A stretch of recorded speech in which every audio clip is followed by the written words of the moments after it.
আমি আপনি সব টাকা শোধ করে দেবো। সেই 6 মাস থেকে সুদের টাকা দিতে পারিসনি, আর এই 2 মাসের মধ্যে সব টাকা শোধ করে দিবি? হ্যাঁ ভাই, সব মিলে 75,000 টাকা হয়েছে তো, আমি 2 মাসের মধ্যে দিয়ে দেবো। তোর এই খেচখাচ শুনতে আমার আর ভালো লাগছে না। এই দিনু যা, গরুটা খুলে লাই, সুদের 25,000 টাকা দিয়ে আসবি আর গরুটা নিয়ে আসবি।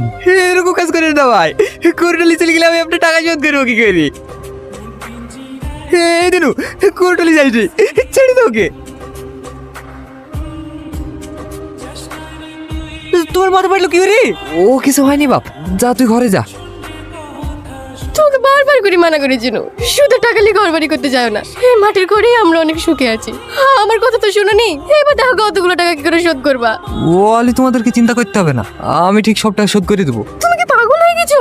এতগুলো টাকা তুমি তোমার সাথে কোথায় পাবা? ডাকাতি করবে নাকি? এই জব্বারের গায়ে 1 ফুটের রক্ত থাকতে কারো অন্য কাজ করবে না, দরকার হলে না খেতে পেয়ে মরে যাবো।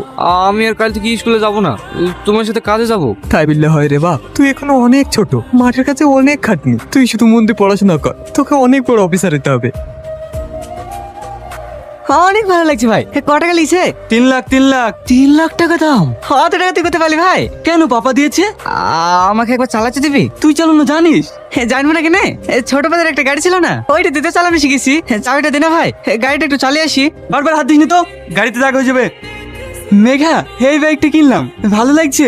অনেক সুন্দর লাগছে। চ তুই আর আমি একটু ঘুরে আসি। না না, আমার যাওয়া হবে না, পড়া আছে। আর তাছাড়া আব্বু দেখলে আমাকে খুব বকবে। মেঘা, তোর এই গাড়ি ভালো লাগে, আমাকে আগে বলিসনি তো। কেন তুই কিনতিক নাকি? ফকিন্নির পোলা। কালাম কাকু টাকা পাতে বলি গরুটাও তো তুলে নিয়ে গেছে, আগে টাকাটা শোধ কর, তারপরে বাইক কিনে স্বপ্ন দেখিস।